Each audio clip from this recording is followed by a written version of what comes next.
ప్రభునందు ప్రియ సోదరి సోదరులారా, తెలుగు ఆన్లైన్ బైబిల్ కాలేజీకి చేరి వచ్చిన మీ అందరికీ ప్రభువును రక్షకుడైన యేసుక్రీస్తు వారి కృపగల నామములో ప్రేమవందనాలు చెల్లిస్తున్నాం. ప్రియులారా, ద్వితీయోపదేశ కాండం 4వ అధ్యాయాన్ని ధ్యానం చేద్దాం. ద్వితీయోపదేశ కాండం 4వ అధ్యాయం మొదటి 4 వచనాలు మనం చదువుకుందాం. కాబట్టి ఇశ్రాయేలులారా, మీరు బ్రతికి మీ పితరుల దేవుడైన యెహోవా మీకిచ్చుచున్న దేశములోనికి పోయి స్వాధీనపరుచుకున్నట్లు మీరు అనుసరింపవలసిన విధులను కట్టడలను నేను మీకు బోధించుచున్నాను, వినుడి. మీ దేవుడైన యెహోవా ఇచ్చిన ఆజ్ఞలను మీకు ఆజ్ఞాపించుచున్నాను. వాటిని గైకొనుట యందు నేను మీకు ఆజ్ఞాపించిన మాటతో దేనిని కలుపకూడదు, దానిలో నుండి దేనిని తీసివేయకూడదు. బయల్పోయోరు విషయములో యెహోవా చేసిన దానిని మీరు కనులారా చూచితిరి గదా. బయల్పోయోరు వెంట వెళ్ళిన ప్రతి మనుష్యుని ఈ దేవుడైన యెహోవా మీ మధ్యన ఉండకుండా నాశనము చేసెను.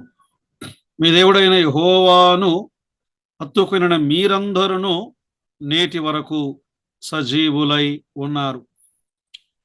ప్రభునందు ప్రియ సోదరి సోదరులారా, ద్వితీయోపదేశ కాండం 4వ అధ్యాయం మోషే ఈ 2వ తరము వారికి గతములో జరిగినటువంటి విషయాలను ఆయన వారికి వివరిస్తూ ఉన్నాడు.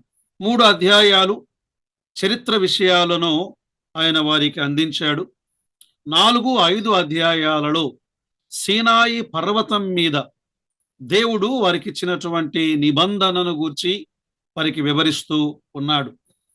4వ అధ్యాయానికి ఒక పేరు, ఒక టైటిల్, శీర్షిక. మీరు రాసుకునే వారు వాటిని రాసుకుంటూ వెళ్ళండి. సీనాయి కొండ యొద్ద దేవుని ఎదుట నిలిచిన ఇశ్రాయేలీయులు. సీనాయి కొండ లేదా హోరేబు కొండ యొద్ద దేవుని ఎదుట నిలిచిన ఇశ్రాయేలీయులు కదా. దేవుడైన యెహోవా ఎదుట వారు నిలిచిన దినమును గూర్చి, ఆ దినములో ఏం జరిగిందో ఆ విషయాలను ఆయన వారికి వివరిస్తూ ఉన్నాడు. సరే, ఈ 4వ అధ్యాయం 49 వచనాలున్న అధ్యాయం 3 భాగాలుగా విభజన చేద్దాం. అంటే సమభాగాలు కాదు, అంశాన్ని బట్టి మనం విభజన చేస్తున్నాం. 1 నుండి 40వ వచనం వరకు సీనాయి యొద్ద పాఠములు, సీనాయి యొద్ద వారికి దేవుడు నేర్పిన పాఠములు. 41 నుండి 43 వరకు ఆశ్రయపురములు, ఆశ్రయపురములు. 44 నుండి 49 వరకు ధర్మశాస్త్రము యొక్క పరిచయం, ధర్మశాస్త్రమునకు ముందు పరిచయం. ప్రియులారా, ఈ అధ్యాయం మనం ఆలోచన చేస్తుండగా మోషే దేవుని ధర్మశాస్త్రమును ఆయన ప్రసంగించటం ప్రారంభించాడు. అందుకే దీనిని ద్వితీయోపదేశము యొక్క ఒక నిబంధన, దాని ఆజ్ఞ అని కూడా మనం చెప్పుకోవచ్చు. నిబంధన, హోరేబు కొండ మీద, సీనాయి కొండ యొద్ద దేవుడిచ్చిన ధర్మశాస్త్రమును నిబంధన అంటాం. అంటే 10 ఆజ్ఞలు, 10 ఆజ్ఞలు మాత్రమే కాకుండా వాటిని గురించిన వివరాలను ఆయన వారికి వివరిస్తూ, మీరు ఇలా ఉండాలి, మీరు ఎలా ఉండాలి, మీరు ఎలా ఉండాలి, ధర్మశాస్త్రం విషయములో మీరు ఇలా ఉండాలి, నా వాక్యము విషయములో మీరు ఇలా ఉండాలి అని వారికి బోధించాడు. సరే, మొదటి 40 వచనాలు, మొదటి భాగం సీనాయి కొండ యొద్ద పాఠములు. అంటే మీ ఎలా ఉండాలో ఆయన వారికి వివరిస్తూ ఉన్నాడు. సరే, ఈ భాగాన్ని మరికొన్ని భాగాలుగా విభజన చేద్దాం. 40 వచనాలను 1 నుండి 8వ వచనం వరకు వారు అనుసరించవలసిన విధేయత. అంటే ఈ 2వ తరము వారు అనుసరించవలసినటువంటి విధేయత. అంటే వారు దేవుని వాక్యము ఎడల వారు ఎలా ప్రవర్తించాలి, దేవుని వాక్యము ఎడల ఎలా ప్రవర్తించాలి. మొదటి 4 వచనాలు ఇంతవరకు మనం చదువుకున్నాం. దేవుని వాక్యమునకు వారు విధేయతను చూపాలి. వాక్యమునకు వారు విధేయతను చూపాలి అనే మాటలు ఈ భాగంలో రాయబడి ఉన్నాయి. కాబట్టి ఇశ్రాయేలీయులారా అన్నాడు. అంటే ఈ రెండవ తరం వారితో ఆయన మాట్లాడుతూ, మీరు స్వాధీనపరుచుకోబోయేటువంటి ఒక దేశం ఉన్నది. ఆ దేశాన్ని మీరు స్వాధీనపరుచుకోవాలి అంటే ఆయన ఇచ్చిన ధర్మశాస్త్రమును మీరు ప్రేమించాలి.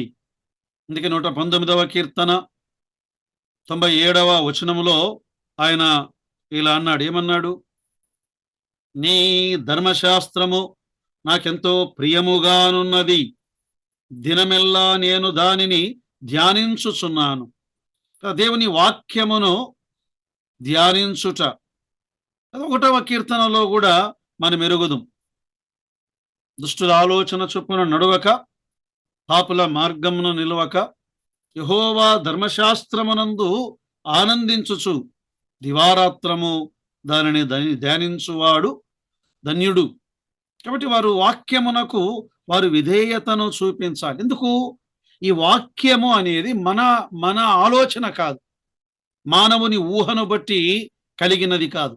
దేవుని తలంపు, దేవుని చిత్తము, దేవుని త్రోవ చాలా ప్రాముఖ్యమైనది. యెషయా గ్రంథం 55వ అధ్యాయం 8వ వచనంలో నా తలంపులు ఎక్కడున్నాయి? 66 గ్రంథాలు గల బైబిల్ గ్రంథం, దైవ గ్రంథం, ఒకే గ్రంథం. ఆయన తలంపులు, నా తలంపులు ఓ మానవులారా మీ తలంపుల వంటివి కావు, నా త్రోవలు మీ త్రోవల వంటివి కావు. ఆకాశములు భూమిపైన ఎంత ఎత్తుగా ఉన్నవో మీ మార్గముల కంటే నా మార్గములు, మీ తలంపుల కంటే నా తలంపులు అంత ఎత్తుగా ఉన్నవి.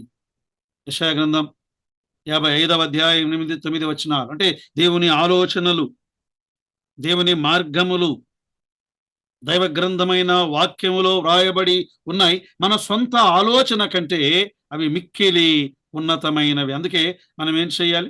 విధేయతను చూపించాలి, వాక్యమునకు లోబడాలి. 2వ వచనం చూడండి, ఇంకేమన్నాడు? మీ దేవుడైన యెహోవా మీకిచ్చుచున్న ఆజ్ఞలను మీకు ఆజ్ఞాపించుచున్నాను, వాటిని గైకొనుట యందు నేను మీకు ఆజ్ఞాపించిన మాటలతో దేనిని కలుపకూడదు, దానిలో నుండి దేనిని తీసివేయకూడదు. చాలా ప్రాముఖ్యమైనటువంటి హెచ్చరిక. ఈ వాక్యము అనే దానిని మనము కలపకూడదు, తీసివేయకూడదు. ఇది దేవుని వాక్యము, దేవుని వాక్యం. అందుకే ప్రభువైన యేసుక్రీస్తు వారు అన్నారు, ప్రకటన గ్రంథం 22వ అధ్యాయం 18, 19 వచనాల్లో, ఎవడైనను వీటితో మరి దేనినైనను కలిపిన ఎడల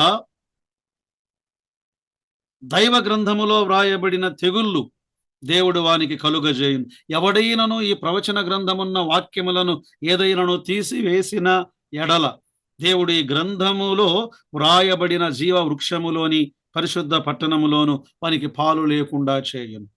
అంటే ఈ ప్రవచన గ్రంథము అంటే ప్రకటన గ్రంథము మాత్రమే అని కాదు, ప్రకటన గ్రంథము కూడా, కానీ 66 గ్రంథాలు దేవుడు మనకు అనుగ్రహించినటువంటి ఆయన వాక్కు, ఆయన చిత్తం. అందుకే ఈ వాక్యమును బోధించటములో ఎలా బోధించాలి? ఉన్నది ఉన్నట్లుగా బోధించేవారు నేడు అవసరమై ఉన్నారు. తిమోతికి రాసిన 2వ పత్రిక 2వ అధ్యాయం 2వ వచనములో, నీవు అనేక సాక్షుల ఎదుట నా వలన వినిన సంగతులను ఇతరులకును బోధించుటకు సామర్థ్యము గల నమ్మకమైన మనుష్యులకు అప్పగించుము. దేవుని వాక్యం ఉన్నది ఉన్నట్లుగా బోధించే వారికి వీటిని అప్పగించాలి.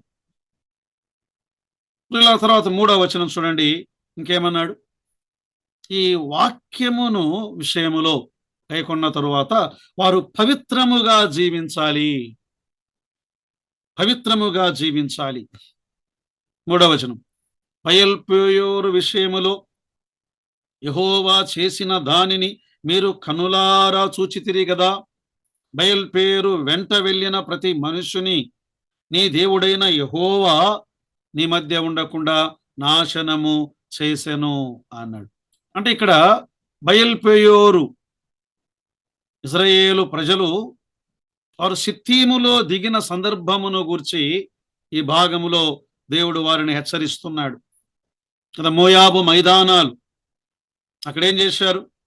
సంఖ్యాకాండం 25వ అధ్యాయం 1వ వచనములో ఇశ్రాయేలీయులు సిత్తీములో దిగియుండగా ప్రజలు మోయాబు రాండ్రతో వ్యభిచారము చేయసాగిరి. నైతికంగా వారు దెబ్బతిన్నారు, నాశనమైపోయారు, తెగులు చేత వారు హతమైపోయారు కదా. ఈ బిలాము ప్రవక్త బాలాకు రాజుకిచ్చినటువంటి సరిగాని సలహా, కుయుక్తితో కూడిన బోధ ఇశ్రాయేలు సమాజములో తెగులు పుట్టుటకు కారణమైంది. మాత్రమే కాదు, వారు అక్కడ హతులై పోయిరి, అక్కడ వారు చనిపోయారు. 24,000 మంది ఆ తెగులు చేత చనిపోయారు. అందుకే మనం ఎలా ఉండాలి అన్నాడు కొరింథీ మొదటి పత్రిక 10వ అధ్యాయం 7-8 వచనాల్లో, జనులు తినుటకును త్రాగుటకును కూర్చుండి ఆడుటకును లేచిరి. 8వ వచనం, మరియు వారిలో మనము వారి వలె మనము వ్యభిచరింపక యుందుము. నిర్గమాకాండం 32వ అధ్యాయం, బంగారు దూడ చేసినప్పుడు అదే జరిగింది. 23,000 మంది చనిపోయారు. సిత్తీము దగ్గర మోయాబు మైదానాలలో 24,000 మంది చనిపోయారు. అందుకే శరీర క్రియలను మనము జయించాలి అనే మాటలను ఈ భాగములో గమనిస్తున్నాం. గలతీ పత్రిక 5వ అధ్యాయం మీరు ధ్యానం చేయండి. రోమాపత్రిక 8వ అధ్యాయం, మనం ఏం చేయాలి? ఆత్మ చేత శరీర క్రియలను చంపిన ఎడల మీరు జీవించెదరు అని వ్రాయబడి ఉన్నది ప్రియులారా. తర్వాత మనం గమనిస్తూ ఉండగా 4వ వచనం, మీ దేవుడైన యెహోవాను హత్తుకొనిన మీరందరూను నేటి వరకు సజీవులై ఉన్నారు.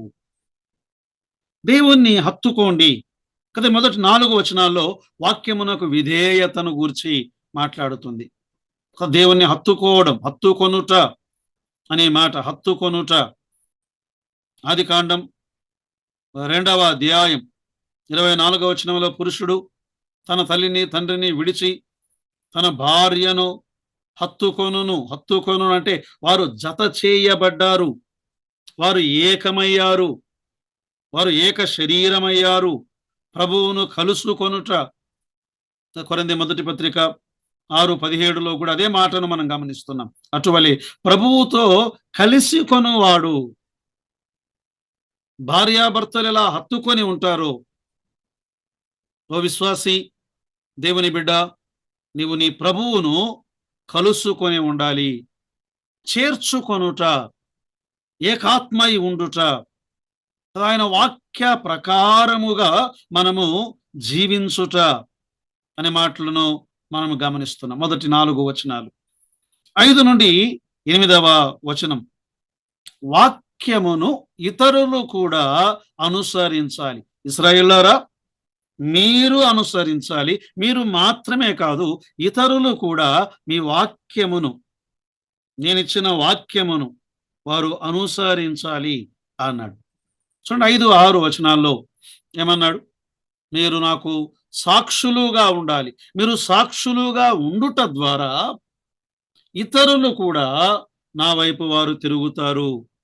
4-5 వచనాల్లో, నా దేవుడైన యెహోవా నాకు ఆజ్ఞాపించినట్లు మీరు స్వాధీనపరచుకొనబోవు దేశమున మీరు అనుసరింపవలసిన కట్టడలను విధులను మీకు నేర్పితిని.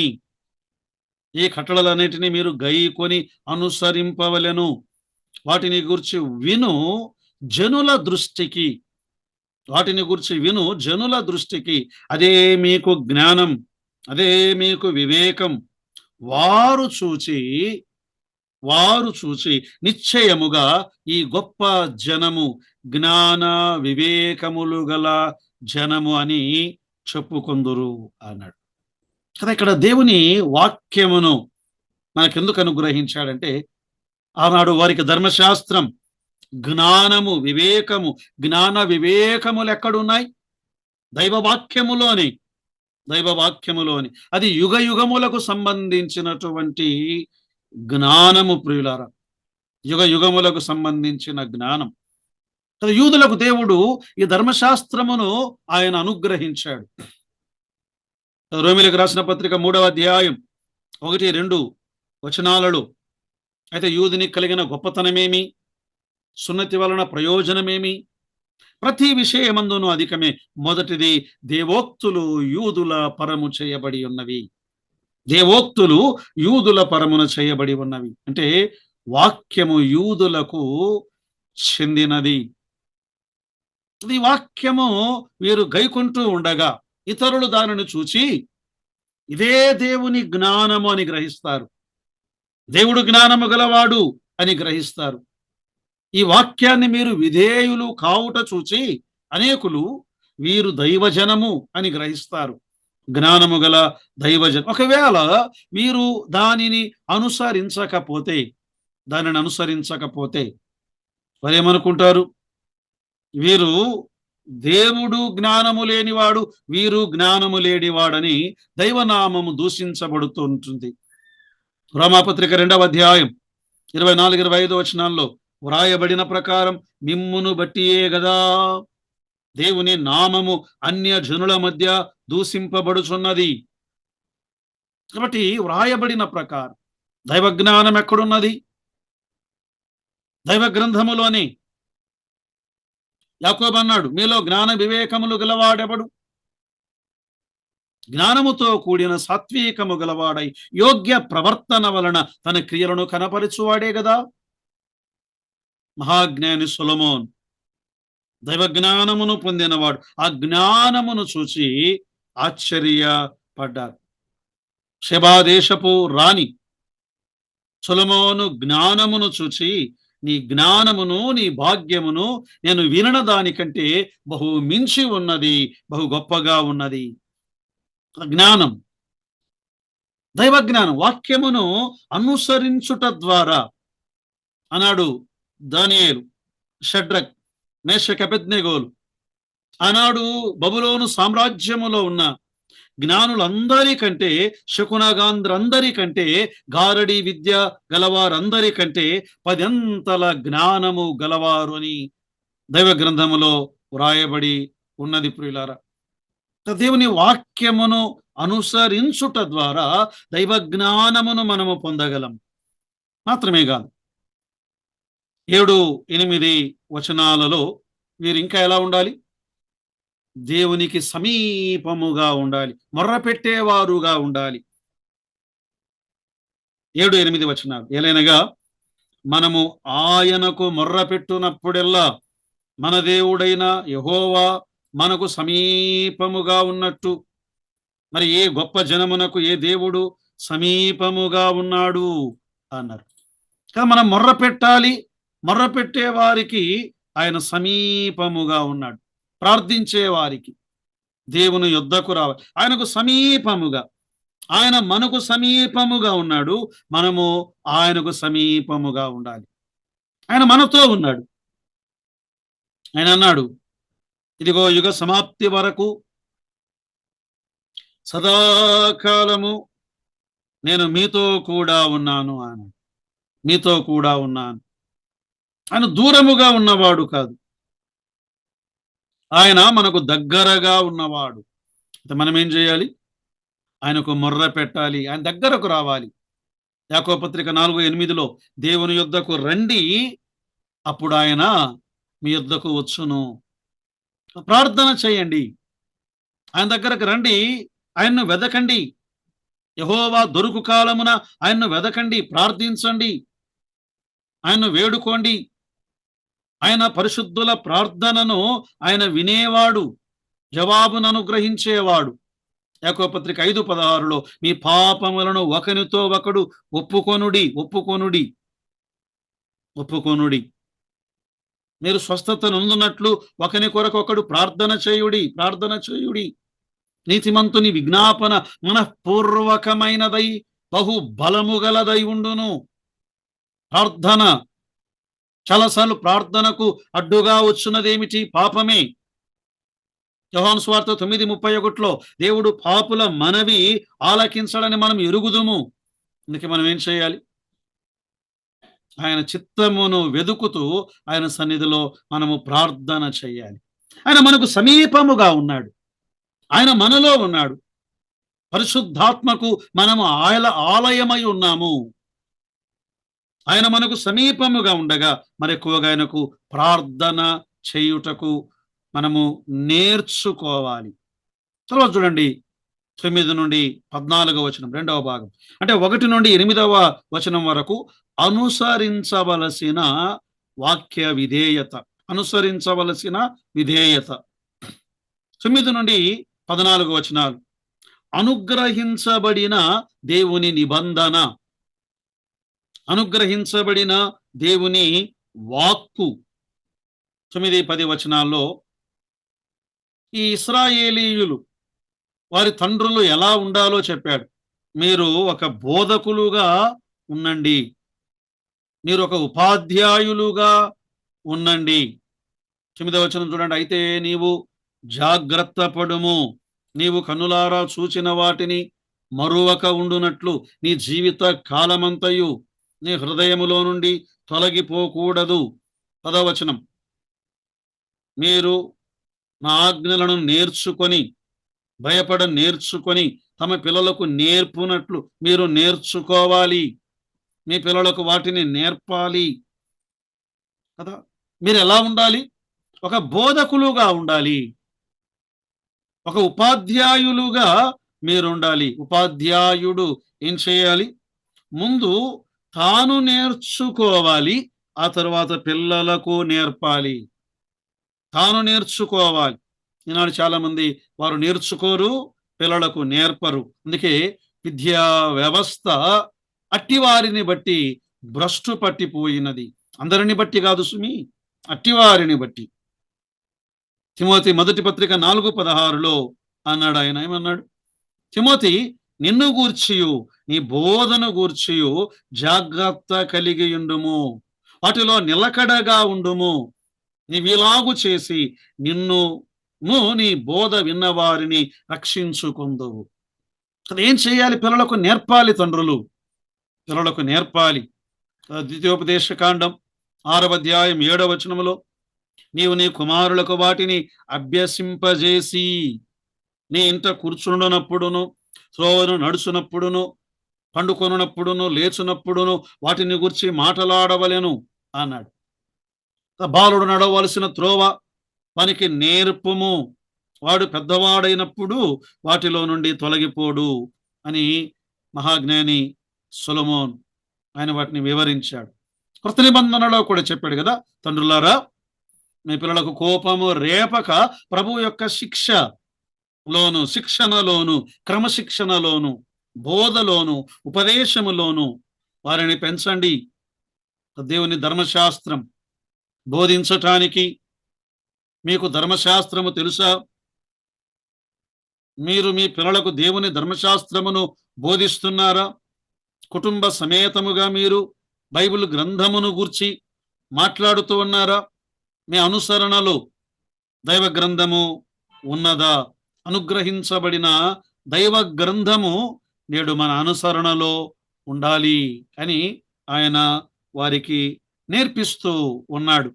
తర్వాత చూడండి 11, 12 వచనాల్లో, అప్పుడు మీరు సమీపించి ఆ కొండ దిగువన నిలిచితిరి, చీకటియు మేఘమును గాఢాంధకారమును కమ్మి ఆ కొండ ఆకాశం వరకు అగ్నితో మండుచుండగా యెహోవా ఆ అగ్ని మధ్యలో నుండి మీతో మాటలాడెను. మాటల ధ్వని మీరు వింటిరి గాని ఏ స్వరూపమును మీరు చూడలేదు, స్వరమును మాత్రమే వింటిరి. దైవ ప్రత్యక్షత, దైవ ప్రత్యక్షత. 11, 12 వచనాల్లో దేవుని అనుగ్రహం, దేవుని స్వరం. మరి ఏం చేశారు? దేవుని స్వరమును వారు విన్నారు. ఇది మాటలు నిర్గమాకాండం 20వ అధ్యాయం 18, 19 వచనాలను గురించి మోషే మాట్లాడుతున్నాడు. ప్రజలందరూ ఆ ఉరుములు, మెరుపులు, బూరధ్వని, పర్వత ధూమమును చూచి భయపడి అన్నారు. 19వ వచనంలో, నువ్వు మాతో మాట్లాడుము, దేవుడు మాతో మాట్లాడితే మేము చనిపోదుము. గంభీరమైనటువంటి దేవుని స్వరము విని భయపడ్డారు. దేవుని స్వరము అది అడవిని కాల్చేది. దేవుని స్వరము లెబానోనును చీల్చేది. దేవుని స్వరము లేళ్లను ఈనజేయున్నది. దేవుని స్వరము హృదయమును పొడిచేది. ప్రియులారా, నేడు ఆయన స్వరం మనం వినాలి. రూపాంతరపు కొండ మీద కూడా మనం గమనిస్తుండగా మత్తయి సువార్త 17వ అధ్యాయం 5వ వచనములో ఏమని రాయబడి ఉంది? అతడు ఇంకను మాట్లాడుచుండగా ఇదిగో ప్రకాశమానమైన ఒక మేఘము వారిని కమ్ముకొనెను. ఇదిగో ఈయన నా ప్రియ కుమారుడు, ఈయన యందు నేను ఆనందించుచున్నాను, ఈయన మాట వినుడి అని ఒక శబ్దము ఆ మేఘము నుండి పుట్టేది. ఈయన మాట వినుడి. పేతురు కూడా అన్నాడు, ఓ భక్తులారా, మొదటి అధ్యాయం 2వ పేతురు పత్రిక 17, 18, 19 వచనాల్లో, ఓ భక్తులారా, మేము ఆయన మహాత్మ్యమును కన్నులారా చూచాము, ఆయన శబ్దమును చెవులారా విన్నాము, ఆ పరిశుద్ధ పర్వతం మీద ఆయనతో కూడా మేము ఉన్నాము. 19వ వచనంలో అంటాడు ఆయన, ఇంతకంటే ఆ మేఘములో శబ్దము కంటే, ఆ బూర ధ్వని కంటే, ఆ మెరుపు కంటే, ఉరుము కంటే, మేము చూచిన ఆ మహిమ కంటే, మేము విన్న శబ్దము కంటే, ఇంతకంటే స్థిరమైన ప్రవచన వాక్యము మనకు ఉన్నది. అదే దైవ గ్రంథం. తెల్లవారి వేకువ చుక్క మీ హృదయములలో ఉదయించు వరకు, యేసుక్రీస్తు ప్రభువారు 2వ ప్రత్యక్షత ఆయన కలిగే వరకు ఆ వాక్యము చీకటి గల చోటు వెలుగిచ్చు దీపమైనట్టున్నది, దాని యందు మీరు లక్ష్యముంచిన ఎడల మీకు మేలు అన్నాడు. చూశారా ప్రియులారా, గంభీరమైనటువంటి సంగతి. తర్వాత 13, 14 వచనాల్లో దేవుని యందు విశ్వాసము కలిగి ఉండుడి అన్నాడు. 13, 14 వచనాల్లో మీరు చేయవలనని ఆయన విధించిన నిబంధనను అనగా 10 ఆజ్ఞలను మీకు తెలియజేసి 2 రాతి పలకల మీద వాటిని వ్రాసెను. అప్పుడు మీరు నది దాటి స్వాధీన పరచుకొనుబోవు దేశములో మీరు అనుసరించవలసిన కట్టడలను విధులను మీకు నేర్పవలనని యెహోవా నాకు ఆజ్ఞాపించెను. మీరేం చేయాలి? మీరు ఆ దేశానికి వెళ్తూ ఉండగా మీరు వాక్యమును నేర్చుకోవాలి, నేర్పాలని దేవుడు నాకు ఆజ్ఞాపించాడు. దేవుడు ఈ వాక్యమును 10 పలకల మీద, 10 ఆజ్ఞలను 2 పలకల మీద ఆయన వ్రాశాడు. నిర్గమాకాండం 24వ అధ్యాయములో 12వ వచనములో దేవుడు ఇలా అన్నాడు, యెహోవా మోషేతో ఇట్లనెను, నీవు కొండ ఎక్కి నా యొద్దకు వచ్చి అచ్చట ఉండుము, నేను వారికి బోధించునట్లు నేను రాసిన ఆజ్ఞలను, ధర్మశాస్త్రమును, రాతి పలకలను నీకిచ్చెదను. కదనాడు రాతి పలకల మీద దేవుని మాటలు వ్రాయబడి ఉన్నాయి. కృత నిబంధన కాలములో పౌలు ఇదే సందర్భమును కొరింథీ సంఘముతో ఆయన మాట్లాడుతూ, కొరింథీ 2వ పత్రికలో 3వ అధ్యాయం 7, 8 వచనాల్లో మరణకరమగు పరిచర్య రాళ్ల మీద చెక్కబడిన అక్షరములకు సంబంధించినదైనను మహిమతో కూడినదాయను. మరి నాడు హృదయముల మీద, మెత్తని హృదయముల మీద మహిమగల ఆత్మ సంబంధమైన పరిచర్యను ఆయన వ్రాసి ఉండగా అది మరింత మహిమగలదయ్యుండును. ఆఖరి వచనం 8వ వచనంలో అంటాడు ఇలా, ఇట్లుండగా ఆత్మ సంబంధమైన పరిచర్య ఎంత మహిమగలదయ్యుండును, అది ఇంకా ఎంత మహిమగలదయ్యుండును. ప్రియులారా, దేవుని పరిచర్య మహిమగలదే. కానీ అది ఇంకా మహిమగలదైన పరిచర్య అనే మాటను పౌలు ఈ సంగతిని వ్రాశాడు. తర్వాత చూడండి 15 నుండి 31 వరకు అవసరమైన హెచ్చరికలు. కొన్ని హెచ్చరికలను దేవుడు వారికి ఆయన వివరిస్తూ ఉన్నాడు. ఏమిటి ఆ హెచ్చరికలు? చూడండి 15 నుండి 20వ వచనం వరకు లేదా 19వ వచనం వరకు విగ్రహారాధనను గూర్చినటువంటి హెచ్చరిక. ఆయన అన్నాడు, కావున మీరు చెడిపోయి భూమి మీద ఏ ప్రతిమనైనను చేసుకొనకూడదు, నమస్కరింపకూడదు. 16, 17, 18 వచనాల్లో నేడు మానవుడు ఏం చేస్తున్నాడు? రోమాపత్రిక 1వ అధ్యాయం 23వ వచనములో వారు అక్షయుడగు దేవుని మహిమను, దేవుడు అనగా అక్షయుడు, క్షయము లేనివాడు. ఈ క్షయము లేని దేవునిని అక్షయమగు దేవుణ్ణి క్షయమైపోయే మనుష్యుల యొక్కయు, మనుష్యుడు క్షయమైపోయేవాడు, ఏ రూపాంతో ఆయనను కొలవగలం? పక్షుల యొక్కయు, చతుష్పాద జంతువుల యొక్కయు, పురుగుల యొక్కయు ప్రతిమాస్వరూపముగా మార్చిరి. ఆకాశమందున్న నక్షత్రముల వైపు చూచి నమస్కరించకూడదు, అవి దేవుడు సృష్టించినవి. సూర్య చంద్ర నక్షత్రముల వైపు చూచి నమస్కరించకూడదు, అవియు దేవుడు సృష్టించినవే. అందుకే క్రొత్త నిబంధనలో దేవుడు తేటగా రాశాడు. యోహాను 1వ పత్రిక 5వ అధ్యాయం 21వ వచనములో, చిన్నపిల్లలారా విగ్రహముల జోలికి పోకుడి. 15 నుండి 20వ వచనం వరకు మనం గమనిస్తూ ఉండగా, లేదా 19 వరకు విగ్రహముల జోలికి పోకుడి అన్నాడు.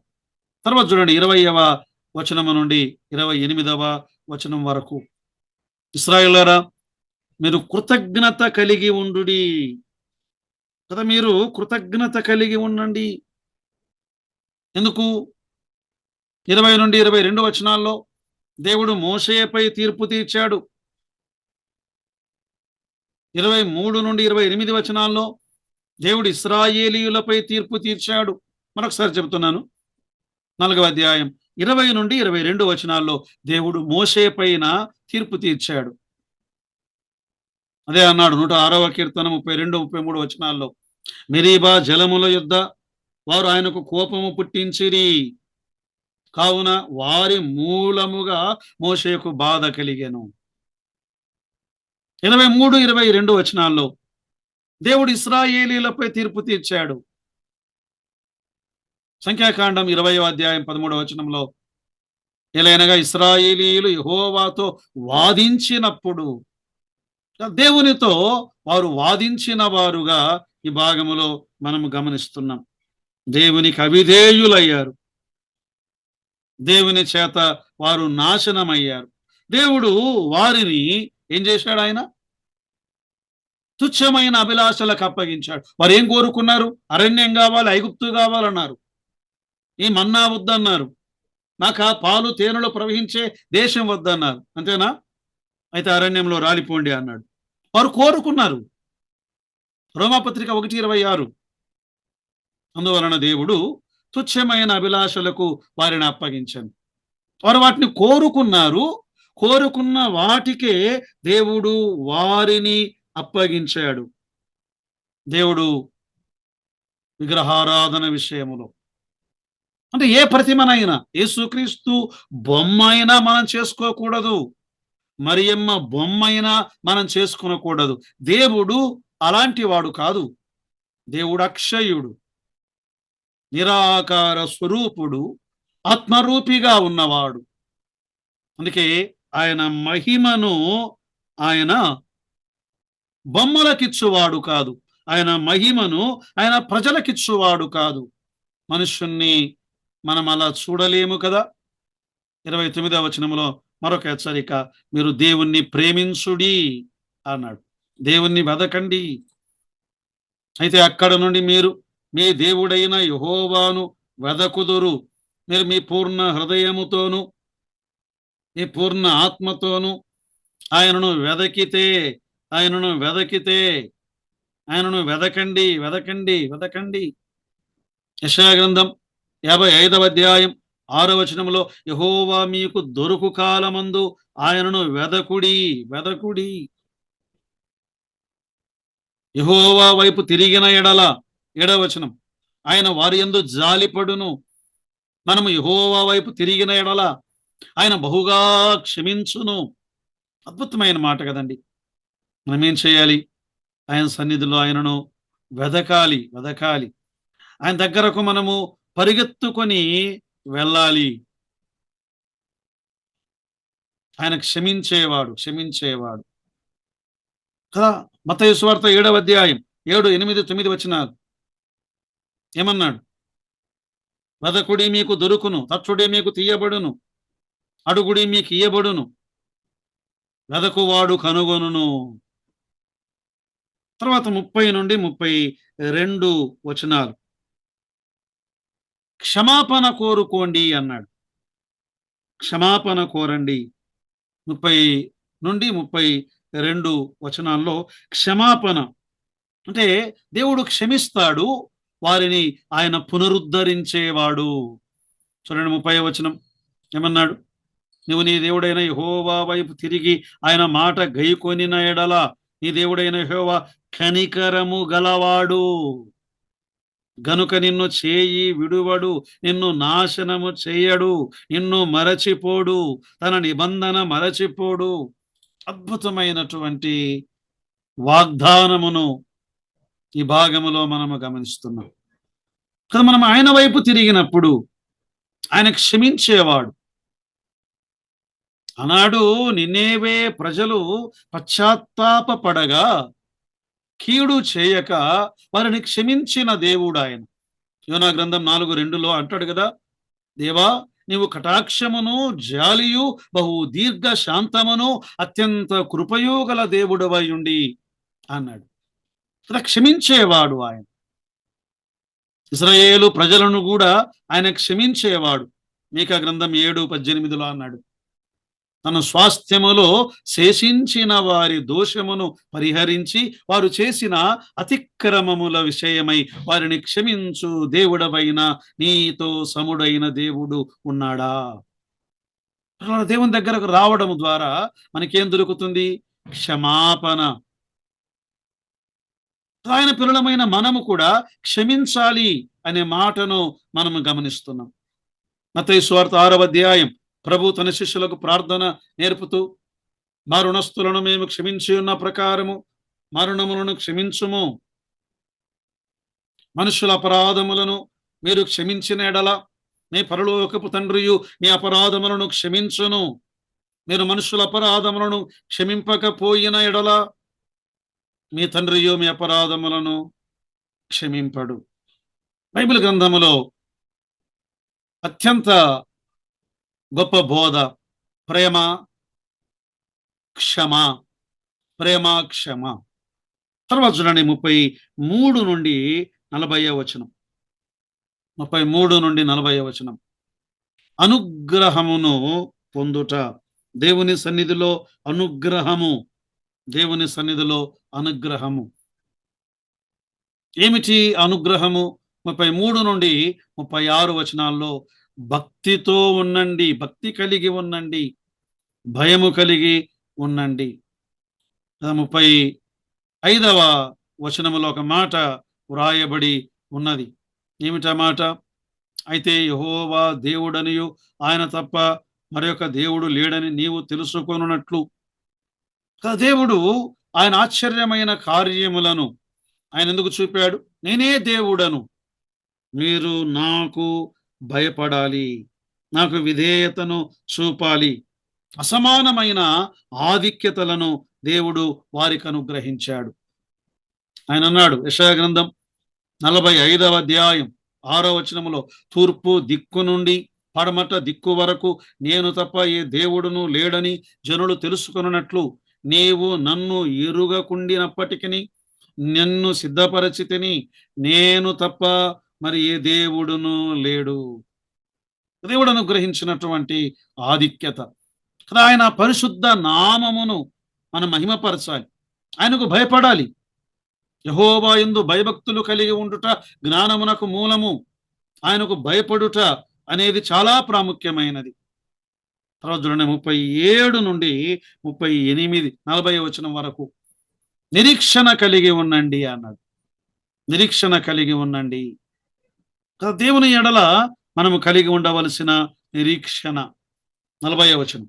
మరియు నీకును నీ తరువాత నీ సంతానపు వారికిని క్షేమము కలుగుటకై నీ దేవుడైన యెహోవా సర్వకాలము నీకిచ్చుచున్న దేశములో నీవు దీర్ఘాయుష్మంతుడగునట్లు నేడు నేను నీకు ఆజ్ఞాపించు ఆయన కట్టడలను. అదొక నిరీక్షణ ఉన్నది. దేవుడు నీకిచ్చుచున్న దేశములో అన్నాడు. నీకొక దేశమును దేవుడు అనుగ్రహించబోతున్నాడు. ఆ దేశమును దేవుడు నీకు ఇవ్వబోతున్నాడు. ఆ దేశములో మీరు ఉండలాగున ఏం చేయాలి? మీరు నా కట్టడలను గైకొనాలి. ఈనాడు కొత్త నిబంధనలో మనం ఒక నిరీక్షణ కలిగి ఉన్నాం. ప్రభు అన్నాడు ప్రకటన గ్రంథం 22:12, ఇదిగో నేను త్వరగా వచ్చుచున్నాను. ఆయన త్వరగా వస్తున్నాడు. నేను త్వరగా వచ్చుచున్నాను. నేను త్వరగా వచ్చుచున్నాను. యోహాను సువార్త 14వ అధ్యాయం 1వ వచనం నుండి నీ హృదయమును కలవరపడనీయకుడి, వెరవకుడి, దేవుని యందు విశ్వాసం ఉంచుచున్నారు, నా యందును విశ్వాసం ఉంచుడి. నా తండ్రి ఇంట అనేక నివాసములు కలవు, లేని ఎడల మీతో చెప్పుదును. నేను స్థలము సిద్ధపరచ వెళ్ళుచున్నాను. నేను స్థలము సిద్ధపరిచిన ఎడల నేను మరల వచ్చి నేనుండు స్థలములో మీరును ఉండులాగున మేమును తీసుకొని పోవద్దును. ఒక నిరీక్షణ మన ప్రభు అయిన యేసు క్రీస్తే. హెబ్రీ పత్రిక 6వ అధ్యాయం 18-19 వచనాల్లో ఆయన అన్నాడు, ఈ నిరీక్షణ నిశ్చలమైనది, ఈ నిరీక్షణ స్థిరమైనది, మనను సిగ్గుపరచలేనది. ఈ నిరీక్షణతో మనము శరణాగతులమై ఆయన పాద సన్నిధిలోనికి వెళ్ళాలి. మన ఆత్మకు లంగరు వలె ఆయన ఉన్నాడు, మన ప్రభు అయిన యేసు క్రీస్తు వారు. నిరీక్షణ గలవారమై ప్రియులారా, ఈ లోకములో మనము సాగి వెళ్ళాలి. మన జీవితంలో ఏది జరిగినా మేలు కొరకే ఆయన జరిగించేవాడు. రోమా 8:28, దేవుని ప్రేమించు వారి కనుక ఆయన సంకల్పము చొప్పున పిలువబడిన వారికి మేలు కలుగుటకై సమస్తమును సమకూడి జరుగుచున్నవని ఎరుగుదుము. ప్రియులారా, దేవుని ప్రేమను గూర్చి ధ్యానించండి. దేవుని నిరీక్షణను గూర్చి ధ్యానించండి. ఆయన ఉపదేశం ప్రకారం, ఆయన బోధ ప్రకారం పిలువబడిన వారి కొరకు ఆయన మేలును జరిగించువాడు. కనుక మనం నిరీక్షణ కోల్పోక మనము సాగి వెళ్ళాలి. మొదటి భాగం, ఇది ఒక పెద్ద భాగం, 1 నుండి 40 వచనాలు. సీనాయి యొద్ద దేవుని పాఠములు. 41 నుండి 43 వరకు రెండవ భాగం, ఆశ్రయ పురములు అన్నాడు. 41 నుండి 43 వరకు ఆశ్రయ పురములు, ఆశ్రయ పురములు. ఈ ఆశ్రయ పురములను గూర్చి మనం ఆలోచన చేస్తూ ఉండగా దేవుడు ఈ ఆశ్రయ పురములను సంఖ్యాకాండం 35వ అధ్యాయములో ఆయన వ్రాయించాడు. 35వ అధ్యాయం 6-7 వచనాల్లో ఏమన్నాడు? మీరు లేవీయులకిచ్చు పురములలో 6 ఆశ్రయ పురములు ఉండవలెను. నరహంతకుడు వాటిలోనికి పారిపోవునట్లుగా వాటిని నియమింపవలెను. వాటి పల్లెలతో కూడా మీరు లేవీయులకి ఇవ్వవలసిన పురములు 48. మొత్తము 48 పురములలో 6 ఆశ్రయ పురములను 42 పురములు. 42 అనే సంఖ్యను గూర్చి భక్తులు ఇలా అన్నారు. ఐగుప్తు నుండి యోర్దాను వరకు ఇశ్రాయేలీయులు ప్రయాణము చేయగా సంఖ్యాకాండం 33వ అధ్యాయములో వారి మజిలీలు రాయబడ్డాయి. ఆ మజిలీలన్నిటినీ లెక్కిస్తే 42 మజిలీలు. అదొక లెక్క. అబ్రహాము నుండి యేసు క్రీస్తు ప్రభువు వరకు 42 పేర్లు, 42 పురములను ఇశ్రాయేలీయులకు ఇయ్యవలెను. ఒక లెక్క చెప్పానంతే, ఆత్మీయ పాఠమేం కాదు. అయితే అందులో 6 పొరపాటున ఎవరైతే తప్పు చేశారో వారి కొరకు ఈ ఆశ్రయ పురములను దేవుడు వారికి అనుగ్రహించాడు. వీరు ప్రాణమును అరచేతిలో పెట్టుకొని మరణ భయము చేత శరణాగతులై ఆశ్రయపురములోనికి పరిగెత్తుకొని వెళ్ళి ప్రధాన యాజకుడు బ్రతికి ఉన్నంత వరకు అక్కడే వారు ఆశ్రయమును పొందాలి. పొరపాటున చేసిన వాడు లోపలికి వెళ్ళి వారు ఏం చేయాలి? అక్కడ విశ్రమించాలి. ఆశ్రయం, దేవుడు ఆశ్రయమును అనుగ్రహించేవాడు. కావలసిగా చేసేవాణ్ణి ఆశ్రయపురములలో నుండి బయటకు తీసుకుని వచ్చి న్యాయ విచారణ చేసి మరణశిక్ష విధింపవలెను. అయితే ప్రధాన యాజకుడు నేడు మన ప్రధాన యాజకుడు ప్రభు అయిన యేసుక్రీస్తు వారు. ఆయన లంగరు వలె పరిశుద్ధ స్థలములో ప్రవేశించాడు. ఆయన మరణము లేనివాడు, నిరంతరము జీవించువాడు, నిరంతరము విజ్ఞాపన చేయువాడు. ఆయనే మన ఆశ్రయపురం. మనం ఆయన దగ్గరకు పరిగెత్తుకుని వెళ్ళి మన జీవితాల్లో మనము కాపాడుకొనగలం. అదే సమయంలో ఈ ఆశ్రయపురముల ఉద్దేశం ఏమిటి? అక్కర గలవారికి మనము మేలు చేయవలెను అని దేవుడు ఆయన వ్రాయించాడు. ఆయన మన ఆశ్రయం.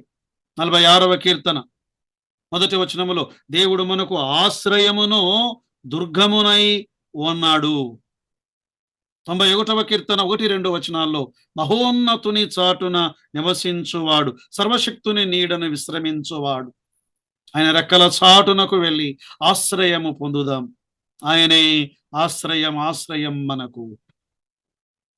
ఆఖరి భాగం 1-40 వచనాలు సీనాయి పర్వతము యొద్ద దేవుని పాఠములు. 41-43 వరకు ఆశ్రయపురములు.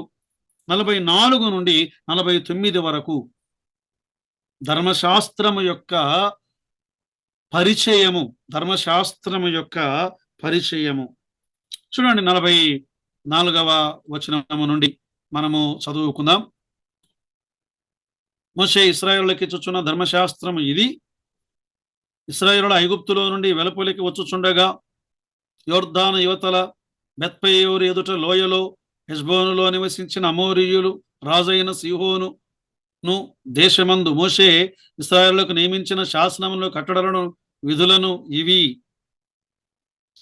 వాటిని గురించి చెబుతూ 48-49 వచనాలలో అంటే కట్టడలు, న్యాయ విధులు ఇవి అన్నాడు. అంటే ధర్మశాస్త్రము ఇది, దేవుని వాక్యము ఇది. 48వ వచనములో అక్కడ ఒక మాట చెప్పాడు. మోషేయు ఇశ్రాయేలును ఐగుప్తులో నుండి వచ్చుచు ఆ సీహోనును హతము చేసి, బాషాను రాజైన ఓగును హతము చేసి 44-47 వరకు దేవుడు వారికి అనుగ్రహించిన వాక్కు. ఆ వాక్కునందు ఆ కట్టడలు, శాసనములు, న్యాయ విధులు వీటన్నిటి యందు వారు ఏం చేయాలి? వారు విశ్వాసం ఉంచాలి. రోమా 10:17 వినుట వలన విశ్వాసము కలుగును. వినుట క్రీస్తును గూర్చిన మాట, క్రీస్తును గూర్చిన వాక్యము. ఈ వాక్యమును మనము వినాలి. వాక్యము వినాలి. వాక్యము వినాలి. వాక్యము. 48లో విజయము. శత్రువుల పైన దేవుడు వారికి విజయమును అనుగ్రహించాడు. షిహోను, ఓగు, ఈ రాజులు. ఈనాడు ప్రియులారా, మనము కూడా శత్రువును మనము జయించగలము. యోహాను మొదటి పత్రిక 4వ అధ్యాయం 4వ వచనములో చిన్నపిల్లలారా, మీరు దేవుని సంబంధులు, మీలో ఉన్నవాడు లోకములో ఉన్నవాని కంటే గొప్పవాడు గనుక మీరు వారిని జయించి ఉన్నారు. మనలో పరిశుద్ధాత్మ దేవుడు ఉన్నాడు. పరిశుద్ధాత్మ దేవుని ద్వారా మనము శత్రువును జయించగలిగే భాగ్యమును దేవుడు మనకు అనుగ్రహించాడు. 49వ వచనం పిస్గా యూటలకు దిగువగా అరాబా సముద్రము వరకు తూర్పు దిక్కున యోర్దాను అవతల అరాబా ప్రదేశమంతయు స్వాధీనపరుచుకునేది. 44-47 వరకు వాక్యము ఎడల కలిగి ఉండవలసిన విశ్వాసము. 48వ వచనం విజయం, శత్రువుల పైన విజయం. 49వ వచనములో స్వాధీనం, స్వాస్థ్యమును స్వాధీనపరుచుకొనుట. ప్రియులారా, మనము ఏం చేయాలి? మన శరీరమును స్వాధీనపరుచుకోవాలి, ఆత్మలను స్వాధీనపరుచుకోవాలి, వాగ్దానములను స్వతంత్రించుకోవాలి. అయితే ఇది ఎలా? దేవుని వాక్కు ద్వారానే, వాటిని కూడా వాక్యము ద్వారానే స్వాధీనపరుచుకొనగలం. 119వ కీర్తన 11వ వచనం, నీ ఎదుట నేను పాపము చేయకుండానట్లు నా హృదయములోని వాక్యమును ఉంచుకొని ఉన్నాను. శరీరమును స్వాధీనపరుచుకున్నటకు వాక్కు, స్వార్థ ఆత్మలను స్వాధీనపరుచుకున్నటకు వాక్కు. మీరు సర్వలోకమునకు వెళ్ళి సర్వ సృష్టికి సువార్తను ప్రకటించండి. క్రీస్తును గూర్చిన వాక్కు, వాక్యము ద్వారానే మనము స్వాధీన పరుచుకొనగలం. అందుకే ఈ వాక్యం ఎలా ఉండాలి? క్రీస్తు వాక్యము మీలో సమృద్ధిగా నివసింపనీయుడి అన్నాడు కొలసీ పత్రిక 3వ అధ్యాయం 16వ వచనములో. ప్రియులారా, ధర్మశాస్త్రములో జ్ఞానమున్నది అధ్యాయములో. ఈ ధర్మశాస్త్ర వాక్యము ద్వారా మీకు విజయమున్నది. ధర్మశాస్త్ర వాక్యము ద్వారా మీరు స్వాధీనపరుచుకొనగలరు. కనుక ఈ వాక్కు మన హృదయములలో సమృద్ధిగా మనము కలిగి ఉండి ఈ లోక యాత్రలో మనము సాగి వెళ్ళుటకు పరిశుద్ధాత్మ దేవుడు మనకు కృపను సహాయమును దయచేయునుగాక. ఆమేన్.